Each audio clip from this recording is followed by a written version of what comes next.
Olá, este é o Poder Entrevista. Eu sou Laís Carregosa, repórter do Poder 360 e vou entrevistar Yuri Schmidt, presidente da ABREM, a Associação Brasileira de Recuperação Energética de Resíduos. Yuri Schmidt tem 42 anos. Além de presidir a ABREM, lidera o Centro de Pesquisa Aplicada Waste to Energy Research and Technology Council, no Brasil.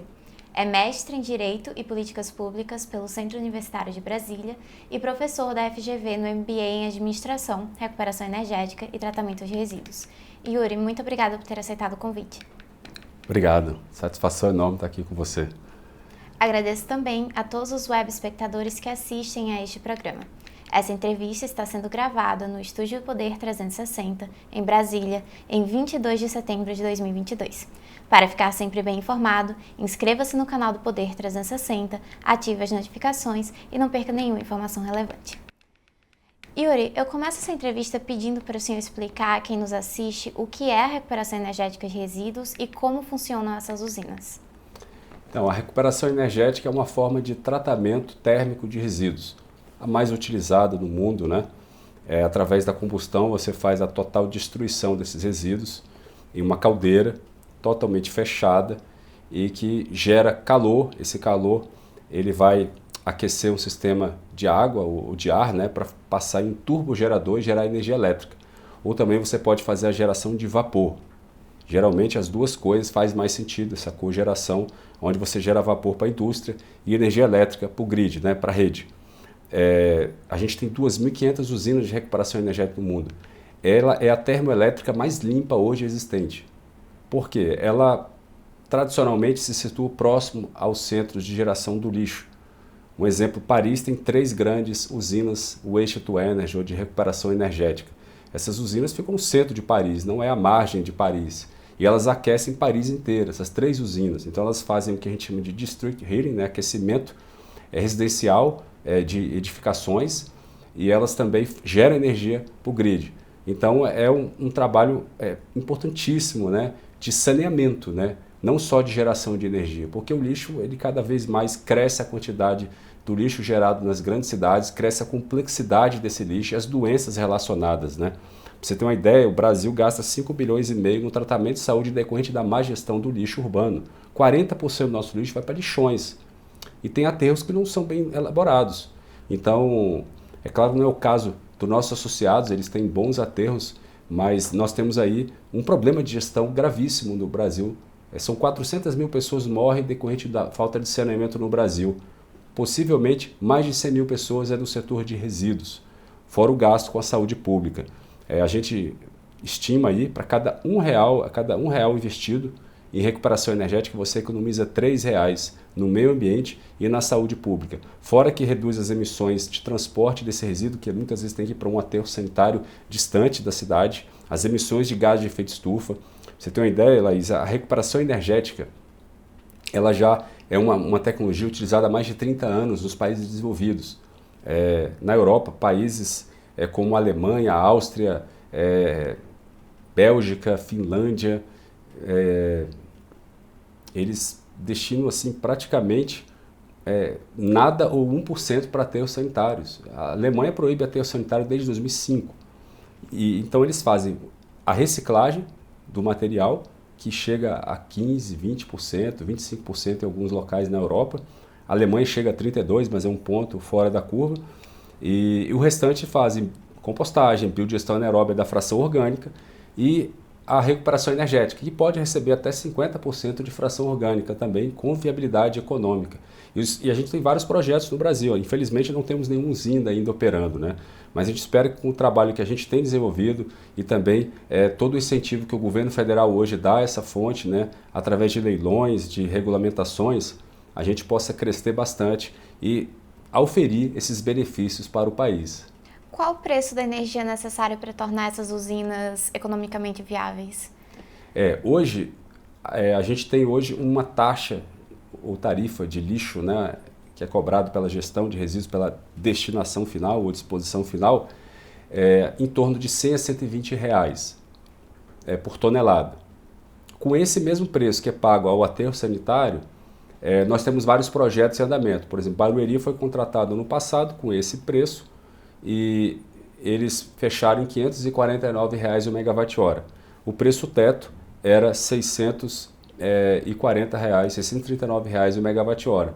No leilão agora -5 desse ano, nós teremos um preço de R$ 619 o megawatt-hora e temos 3 projetos de associados da Brem participando, totalizando 131 megas de potência instalada em Rio e São Paulo. É o projeto de Consimares, Uri Caju, Rio de Janeiro, e Uri Mauá, em São Paulo, região metropolitana de São Paulo. São projetos que têm licença prévia ambiental e atendem todos os requisitos de habilitação, né, para o leilão A-5, que acontece agora em outubro.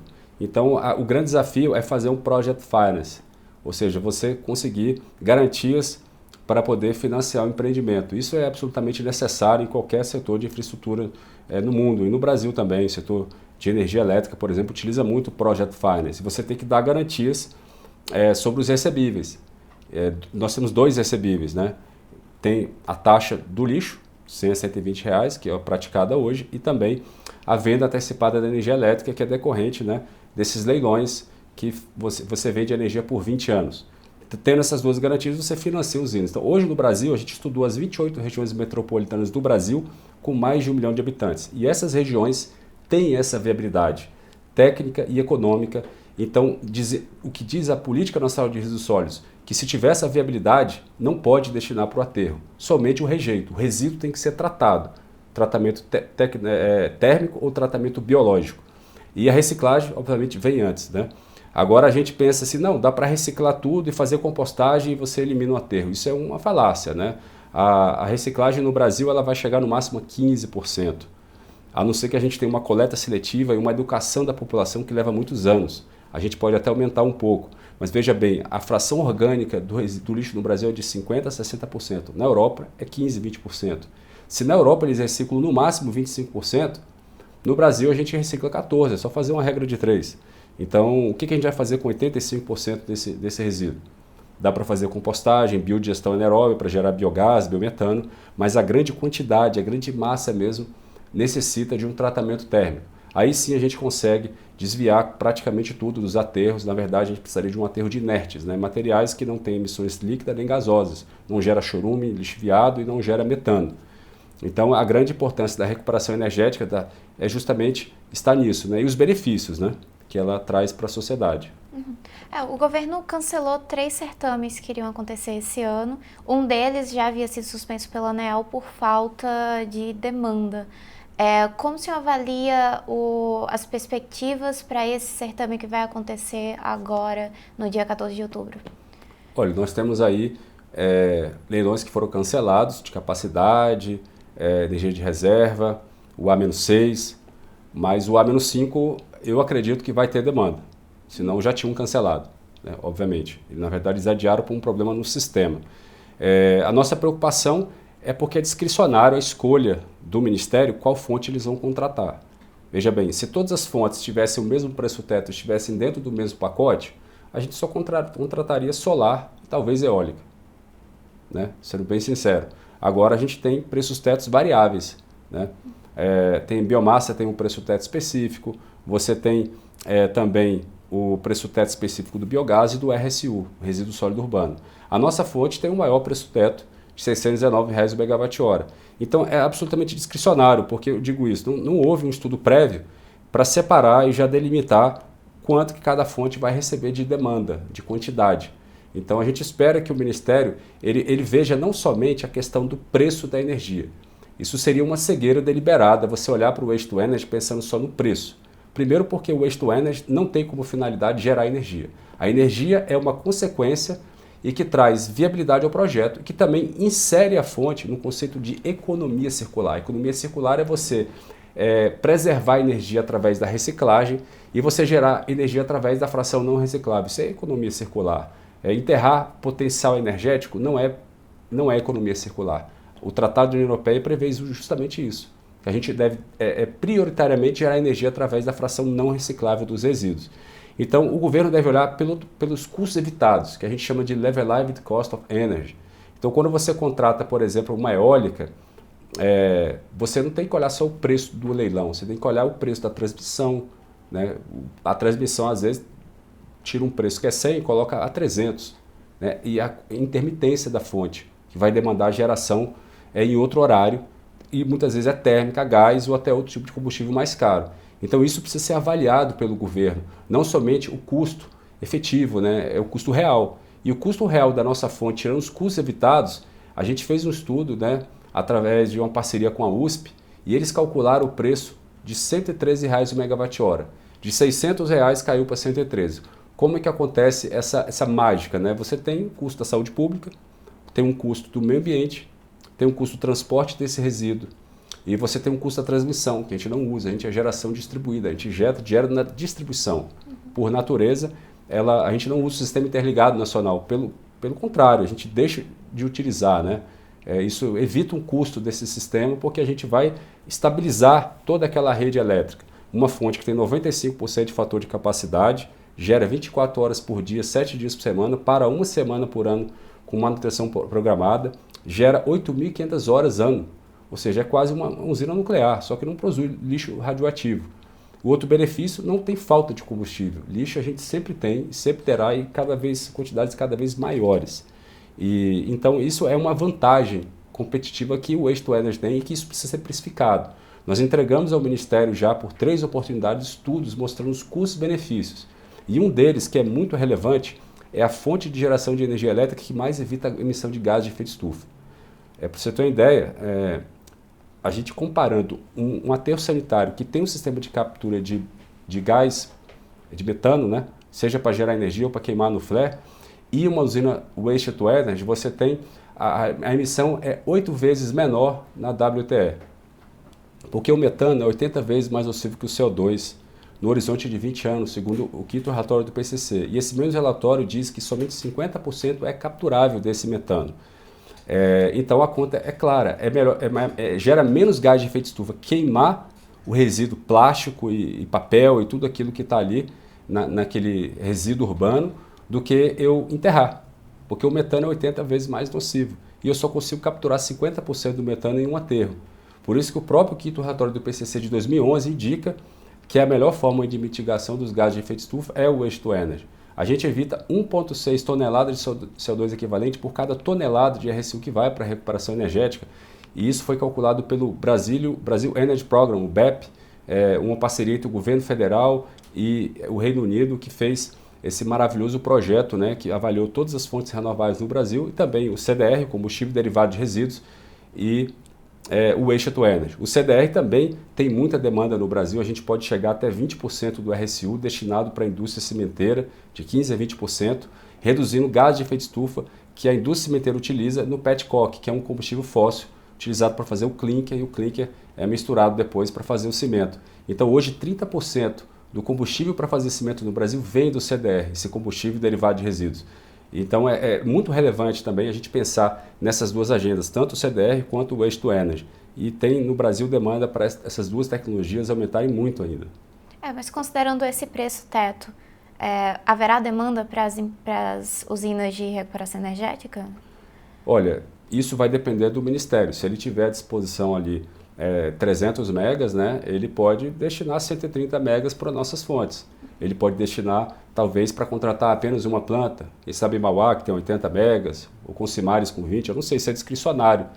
Isso não ficou claro, não há uma nota técnica prévia que diz qual é o parâmetro científico, né, métrico, para mim escolher entre A, B, C ou D. Né? Quais são o grupo de fontes que tem seus preços tetos diferenciados, do qual eu vou alocar as quantidades de energia. No leilão do ano passado, 10% foi para a RSU.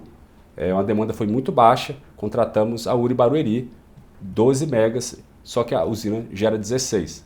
Então ela só vendeu 75% da sua energia a R$ 549 o megawatt-hora. Nós tínhamos mais demanda para contratar ano passado, então eu espero que esse ano a gente consiga dar vazão aos projetos existentes. Agora a gente tem um plano B, né? Os nossos associados eles estão trabalhando com outras perspectivas, que é a autoprodução. Sim.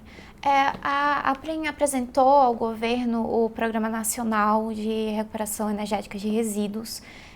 Esse projeto também foi protocolado no Congresso, foi desapensado de vários outros projetos. Como se avalia a tramitação dele e quais são as perspectivas para a próxima legislatura? O Programa Nacional da Recuperação Energética, a gente escreveu o texto base, nós entregamos ao deputado Geninho Zuliani e Danilo Forte. Eles são autores do projeto, conseguiram já o desapensamento, então ganhou-se prioridade de tramitação, que é o PL 924 de 2022. A gente tem que passar ainda pelas comissões temáticas que envolvem o projeto de lei, e em seguida ir para aprovação. A perspectiva é que a gente consiga, pela prioridade de tramitação, aprovar ainda ano que vem, a não ser que surjam discussões que possam atrapalhar a tramitação desse projeto de lei.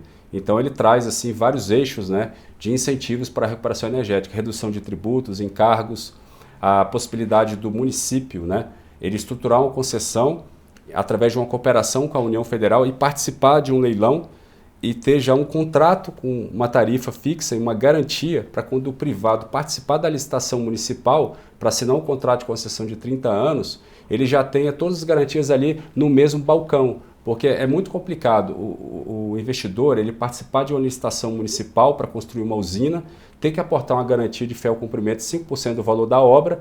Suponhamos uma usina de 1 bilhão, você tem que aportar 50 milhões e depois você corre todo um risco de ir para um leilão federal e não conseguir um preço suficiente ou uma demanda suficiente para contratar a sua fonte. Então, para mitigar esses riscos, a gente precisa de um balcão único de contratação. É assim no mundo inteiro. No Brasil, a gente tem essas disparidades, né, de competências, né, e são constitucionais, então não dá para mudar isso. Então, a gente criou esse mecanismo de cooperação onde a gente pode ter contratação direta por meio de leilões de capacidade também, eu acho que é o mais adequado, porque a gente é capacidade, a gente não é preço, é lastro, né, para garantir a estabilidade, a confiabilidade e gerar na base uma energia firme. Então, o governo federal precisa inserir a nossa fonte corretamente também nesses leilões. É claro que nós não vamos disputar com gás natural, mas a gente também não tem a volatilidade e nem a disponibilidade que o gás possui, né? O lixo está 100% disponível aí, em quantidades cada vez maiores. Então é um fator também que precisa ser precificado corretamente, né, nos leilões. E aí o PL também traz a possibilidade da autoprodução.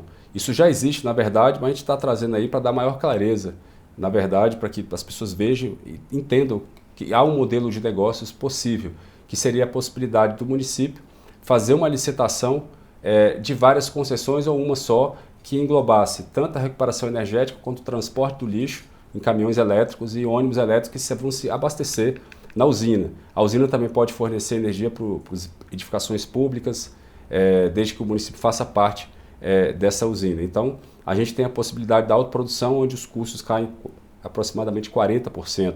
Isso aumenta muito a viabilidade das nossas usinas. São Paulo paga R$ 750 o megawatt-hora no ônibus. Se eu for transformar diesel em megawatt-hora, dá R$ 1.500 o megawatt-hora. Brasília está pagando R$ 1.500 o megawatt-hora no transporte público. Podia estar pagando 350, que é o valor que a gente precisa para viabilizar uma usina Waste to Energy. Então são modelos de negócio que trazem uma vantagem competitiva e até a financiabilidade do projeto. Seria a garantia que você vai suprir a energia elétrica para esses veículos, e esses veículos têm a garantia que vão prestar esses serviços de transporte público com uma tarifa fixa, reajustável, um lixo também que vai ser coletado, transportado com uma tarifa fixa, reajustável. Tudo isso é uma garantia financeira dada ao banco. Então você tem a total financiabilidade desse tipo de empreendimento. Brasília, por exemplo, tem um projeto desse de 55 megas, onde o concessionário, por 30 anos, vai operar o aterro sanitário, gerar energia no aterro sanitário através do biogás, o que é muito importante nos aterros existentes, e também construir a usina WTE, que vai praticamente desviar quase tudo que vai para o aterro.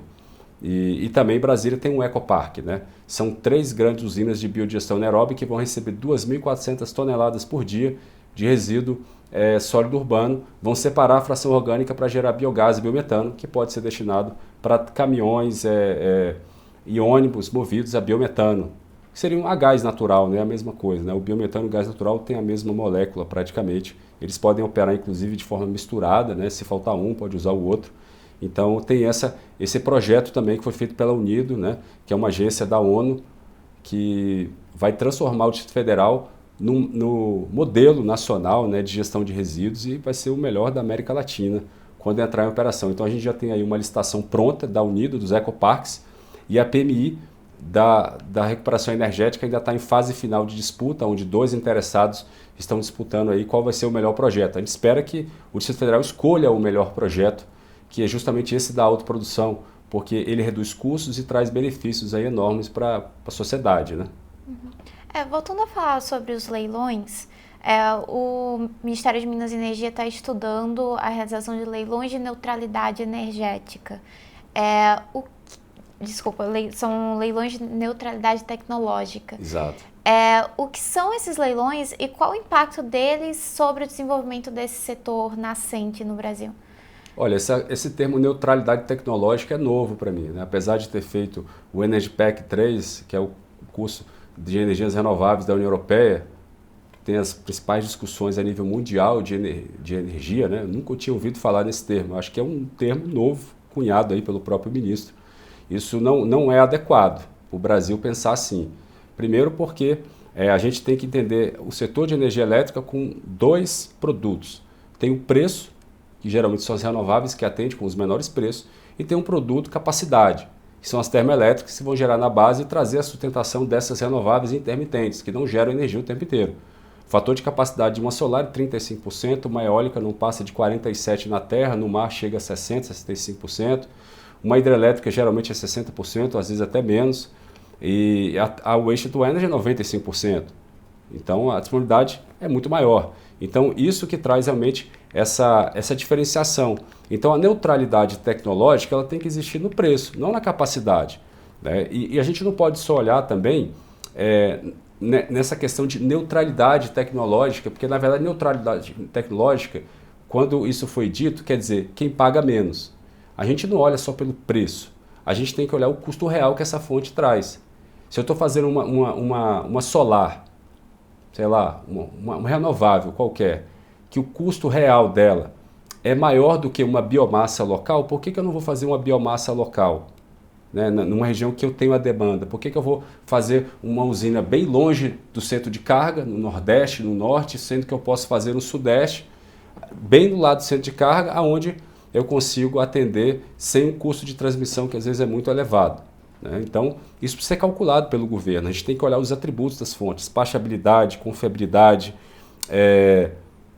redução de gases de efeito estufa, que é o atributo ambiental, que aliás consta na nossa legislação, que deve ser avaliado o atributo ambiental. E até hoje o Ministério não entregou isso. Ele tirou o desconto no fio das renováveis e não entregou o atributo ambiental, que seria uma espécie de substituto por essa perda do desconto do fio. Então a gente está em mora, é uma ilegalidade do governo não ter regulamentado o atributo ambiental. E o atributo ambiental que está sendo discutido já em fase final, pela ANEEL, nas consultas públicas e o Ministério, é justamente a redução de gases de efeito estufa. Então a gente espera que a nossa fonte ela receba a maior pontuação, a maior precificação por essa redução drástica que a gente proporciona, né, através da mitigação do metano e também da parte que toca a recuperação de metais, porque a gente recupera de 2 a 3% do RSU que entra numa usina de metais.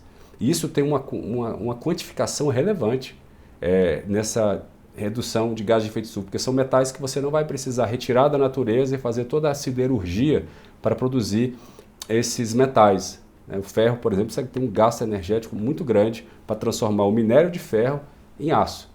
Então você já tem ali esses materiais ferrosos e não ferrosos que são recuperados na usina WTE. Tudo isso sendo calculado, a nossa fonte ela se torna muito mais competitiva nos leilões, né? E é o que a gente espera que ocorra, né? Que os atributos das fontes sejam avaliados de forma justa e adequada, através de análise de custo-benefício, né? Não somente de achismo e de preço nominal, né? Você tem que olhar o preço real de cada fonte e onde você precisa de energia. Onde é que eu preciso de energia? No centro de consumo. As nossas fontes elas entregam energia justamente no centro de carga, que é onde eu realmente preciso de energia. E não em locais remotos, né, onde eu tenho um potencial renovável, tem um rio, tem mais vento, tem mais sol, então eu vou lá onde tem a melhor potência, né, a maior carga daquela renovável, mas eu não olho muito para a questão do fio. O fio todo mundo paga mesmo, um sistema interligado, é dividido, e isso é normal. Não, isso não é normal, a gente tem que olhar de maneira sistêmica no Brasil, né? Inclusive no custo da transmissão. Falando sobre essa questão da mitigação da dispersão de gases de efeito estufa, o governo no início do ano publicou uma portaria que criava o crédito de metano. Essas usinas de recuperação energética elas podem emitir créditos de metano e o que falta para criar de fato um mercado de carbono e de metano no Brasil? Olha, o Brasil ele sempre teve um mercado de crédito de carbono, desde 2009 com a Política Nacional de Mudanças Climáticas. O que faltou foi regulamentar e colocar em operação. Então foi feito um decreto, que é uma primeira tentativa, mas nós temos uma lei federal em tramitação que ela vai trazer mais instrumentos econômicos e mecanismos mais acertados para atingir essas metas, até porque você não pode criar obrigação nem direito por decreto, você tem que criar por lei, né? Então, a gente tem aí realmente uma iniciativa importante do Ministério, só que a ABREM não foi convidada a contribuir com nada, né? Foi dito que ia ter uma consulta pública agora em setembro, e a nossa entidade não foi chamada, né? A gente entende que isso aí é um certo descaso com a nossa fonte. Fala-se muito no metano do biogás, mas do metano do WTE não se tem falado muito, que a gente deixa de evitar. Então, apesar desse instrumento estar previsto nos critérios da UNFCCC, a Convenção Quadro das Nações Unidas, e ter lá as metodologias de aferição que diz exatamente isso que a gente está colocando, que a gente reduz em 8 vezes as emissões para cada 1 tonelada de lixo que vai para a recuperação energética, é 1,6 toneladas de CO2 equivalente evitado. Então, se a gente só incentiva o biogás e até o biogás de aterro, em vez de incentivar o WTE, a gente está indo na contramão do mundo, né? Porque a gente evita 8 vezes mais do que o aterro. Então, a gente deve incentivar que exista, né, captação de biogás em todos os aterros do Brasil existentes. Mas a gente não pode pensar que a gente vai fazer mais novos aterros só para capturar o biogás. Isso seria uma inconsistência, uma incongruência, uma ignorância, né? A gente tem que incentivar o WTE, que vai evitar muito mais. Você tem uma ideia, se a gente fizer 50 usinas de 20 megas, que é justamente a proposta para 2040, e antecipar isso para 2030, a gente cumpriu já o Acordo de Paris de redução de 30% das emissões. E quem disse isso não é a ABREM, é o próprio BEP que calculou isso e lançou num relatório de descarbonização, colocando tanto o CDR quanto o WTE como tecnologias suficientes para poder fazer essa mitigação. Então seria mais ou menos 25 milhões de toneladas de RSU para WTE e 5 milhões para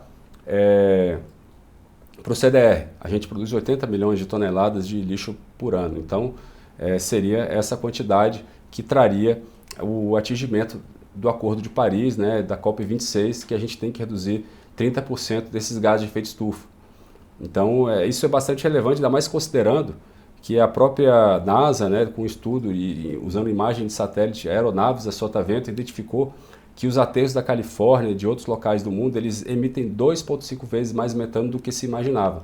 Então, está em discussão na UNFCCC a nova metodologia, que a partir dessa aferição, que as emissões são bem maiores do que se imaginava, a gente consiga, inclusive, precificar melhor isso com crédito de carbono. Então, essas usinas, possivelmente, elas terão uma receita acessória muito significativa nos próximos anos. Isso pode, inclusive, ser repartido com o próprio município. Isso pode ser acertado numa concessão que 50% dos créditos de carbono ficarão com o município. Então, isso vai dar maior atratividade até para os municípios estruturarem esses projetos no futuro. Pode reduzir o preço nos leilões também? Também, com certeza. Você tendo receitas acessórias. Agora, a financiabilidade, ela não considera receita acessória. O crédito de carbono é um mercado flutuante, é um mercado incerto e não é um mercado que você sabe o futuro. Não é um contrato, é um mercado de balcão. Você vai lá, negocia por alguns momentos esse crédito de carbono, a não ser que a gente consiga criar um mercado de carbono no mundo, que não existe nem no mundo, onde você consiga ter contratos de longo prazo. Agora a indústria não sabe até quando ela vai emitir, né? A indústria trabalha com produção. Então, como é que eu vou chegar e fazer um contrato de 20 anos de crédito de carbono se eu não sei que daqui a 5 anos eu vou estar produzindo e emitindo carbono da minha atividade, né? Gás de efeito estufa. Então, justamente essa ótica, né? Você financia a usina considerando os recebíveis. E aí a receita acessória ela vem para dar uma maior atratividade. Quem sabe os próprios investidores eles internalizam esse risco e coloquem mais recursos para poder abaixar esse custo, já tendo a certeza, né, que ele vai ter um ganho, né, de capital enorme com essa receita acessória. Uhum. Yuri, a ABREM tem conversado com as candidaturas presidenciais? Temos, a gente tem adoçado as melhores práticas para vários candidatos. mostrando, né, em cartilhas quais são as melhores práticas de gestão de resíduos. Então isso com certeza está na pauta, está em discussão em várias pastas, inclusive o governo de São Paulo, para o governo estadual isso foi discutido no evento na Credit Suíça, onde se discutiu exatamente isso, a energia do resíduo. Então isso foi apresentado pelo candidato, né, que justamente pontuou a necessidade de olhar por essa perspectiva, né, não olhar para o resíduo como um problema, né, como um lixo, mas como um recurso energético. Quais são as propostas da ABREM para as candidaturas? As propostas que a gente tem é justamente a aprovação do nosso Programa Nacional de Recuperação Energética, primeiro ponto. Segundo, cumprimento das metas do Plano Nacional de Resíduos Sólidos. Esse plano, por 10 anos, ele ficou tramitando e não foi aprovado e não teve plano nenhum. E ele foi aprovado ano passado, que é o Planares. O Plano Nacional, ele passou em audiências públicas, todos puderam contribuir. E hoje ele traz a meta para 2040 de 1 gigawatt de potência instalada de recuperação energética. 350 megas de gás de aterro e também traz a meta de desvio até de 50% da fração orgânica de aterros. Então, se a gente seguir as metas do Planares e tiver um programa nacional acertado, nós teremos aí a possibilidade de fazer muitas usinas para o Brasil, trazer benefícios aí incomensuráveis, né, nesse setor.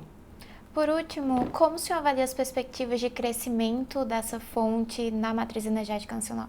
A gente avalia justamente pelo Plano Nacional. Diferente do PDE, que é indicativo, Plano Decenal de Expansão do Setor Elétrico, o Plano Nacional não é indicativo, ele é obrigatório. Ele decorre de uma lei federal, de um decreto que determina que ele seja feito e aprovado. E ele foi aprovado por um decreto federal. Então, o Plano Nacional prevê 1 giga até 2040. Se a gente for fazer uma perspectiva, seria aproximadamente 50 megas por ano. Então, a gente já está até atrasado desses 50 megas. Nós precisamos realmente olhar para o plano e cumprir ele. E os governos estaduais também precisam entender que eles precisam internalizar nos seus planos estaduais, planos municipais, a mesma meta de 1 gigawatt. Né? É claro, proporcionalmente os seus quantitativos, mas olhando para 2040, né, com a perspectiva de fazer essas usinas. Então, seguir o plano, essa é a nossa perspectiva como associação. É claro que se a gente conseguir acelerar a meta do Planares para 2030, a gente cumpre aí já o acordo de redução de 30% do metano e isso vai permitir que a nossa própria agropecuária possa se desenvolver com menos restrições na agenda ESG, no financiamento. A gente sabe hoje que todo financiamento hoje, praticamente todo, vem com obrigações de ESG, né? Environment, Social Governance, realmente é muito forte essas obrigações e a redução de gases de efeito estufa é a principal delas hoje em todos esses relatórios, né, de compliance que são exigidos pelas grandes companhias no Brasil. Chega ao final esta edição do Poder Entrevista. Em nome do jornal digital Poder 360, eu agradeço a Yuri Schmidt. Muito obrigado. Agradeço também a todos os web espectadores que assistiram a este programa. Essa entrevista foi gravada no Estúdio Poder 360, em Brasília, em 22 de setembro de 2022. Para ficar sempre bem informado, inscreva-se no canal do Poder 360, ative as notificações e não perca nenhuma informação relevante. Muito obrigada e até a próxima.